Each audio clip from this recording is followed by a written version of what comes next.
مزید عزاداری کی ویڈیو دیکھنے کے لیے ہمارے channel Jafri network official کو لائک کریں، سبسکرائب کریں اور شیئر کریں۔ یہ ممبر ہے اس ممبر کا صدقہ جو شام کے بازار میں نیزے پہ سجا تھا۔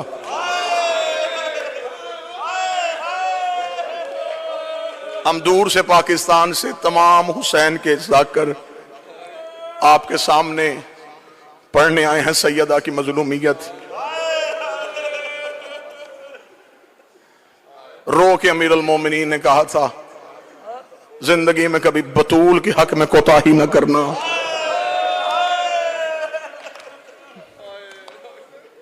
سادات و غیر سادات، بس اپنے ہی وقت میں ممبر چھوڑنا چاہتا ہوں۔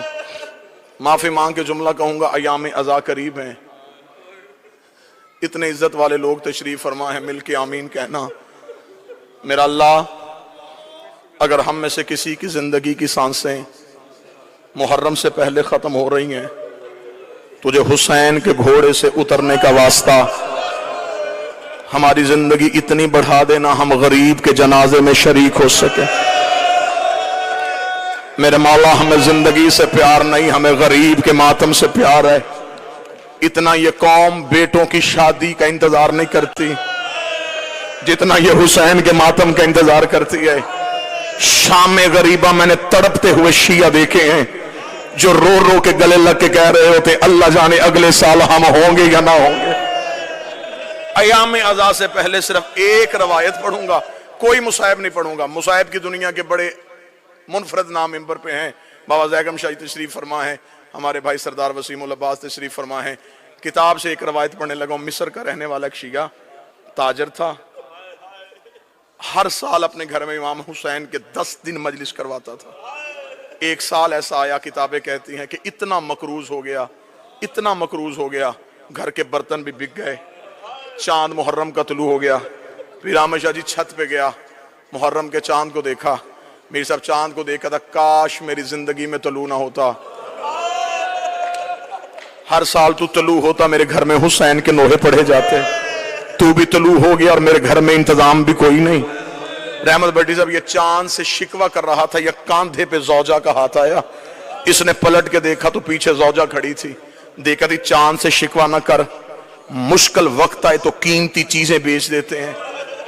اس کے ذہن میں فوراً آیا عورتوں کو زیور پیارے ہوتے ہیں، اس نے کوئی زیور چھپا کے رکھا ہے۔ پلٹ کے دیکھے کان صاحب کہنے لگا تیرے پاس کوئی زیور ہے؟ اگر زیور تھا تو نے مجھے پہلے کیوں نہیں بتایا؟ وہ دیکھے تھی ہاں میرے پاس بڑا ہی قیمتی زیور ہے۔ اس نے کہا جلدی دے، میں بازار میں جا کے بیچوں۔ کتاب کہتی آگے آگے بیوی چلی، پیچھے پیچھے شوہر چلا۔ اس کمرے میں آگے جہاں 2 بیٹے سو رہے تھے، دونوں بیٹوں کے سرہانے آ کے کھڑی ہوئی۔ شوہر نے زوجہ کی آنکھوں میں آنکھیں ڈالی، دیکھے قدم مجھے تیرے ارادے کا پتہ نہیں چلا، رو کے کہنے لگی میرے گھر میں ان سے قیمتی کچھ نہیں ہے، میرے گھر میں سب سے قیمتی یہ ہیں۔ اتنا کہنا تھا، شوہر دیکھا تھا کیا کہنا چاہتی ہے، کیا کروں ان کا؟ ہاتھ باندھے رو کہتی ماں تو میں ہوں نا، میں منت کرتی ہوں بردہ فروشوں کے بازار چلا جا، جہاں غلام بکتے ہیں انہیں بیچ دے، جو قیمت ملے اس سے کروائیں گے ہم حسین کی مجلس۔ اتنا جملہ کہنا تھا، شوہر سر سے لے کے پاؤں تک کانپا، رو کے کہنے لگا کبھی کسی نے اولاد بھی بیچی ہے؟ قدموں پہ ہاتھ رکھ کے کہتی سچ بتا تو نے مانگی کس سے تھی؟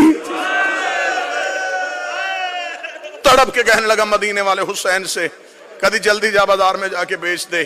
کیسی ماں تھی؟ انوار الغمہ میں لکھا ماں نے بچوں کو اٹھایا، غلاموں والے لباس پہنائے، لباس پہنا کے باپ لے آیا غلاموں کے بازار میں، صبح سے لے کے شام تک آوازیں دیتا رہا غلام لے لو، غلام لے لو، غلام لے لو، قیمت تھوڑی دے دینا، محنت زیادہ کروا لینا۔ شام تک کوئی گاہک نہ آیا، تھکا ہوا باپ زمین پہ بیٹھا، بیٹوں کے سر سینے سے لگائے، منہ بقیہ کی طرف کر کے کہتا رسول کی بیٹی میرا مقدر، بی بی میں تو گھر سے بچے بھی لے آیا تھا، شہزادی تجھے میری عزاداری منظور نہیں ہے۔ ابھی یہ شکوہ کر رہا تھا، خان صاحب آپ کے لیے جملہ پڑھوں، یا بازار میں کسی گھوڑے کے چلنے کی آواز آئی، جو ہی گھوڑے کی آواز آئی ہے اس نے یوں پلٹ کے دیکھا، سر پہ گھوڑا سوار، چہرے پہ نقاب،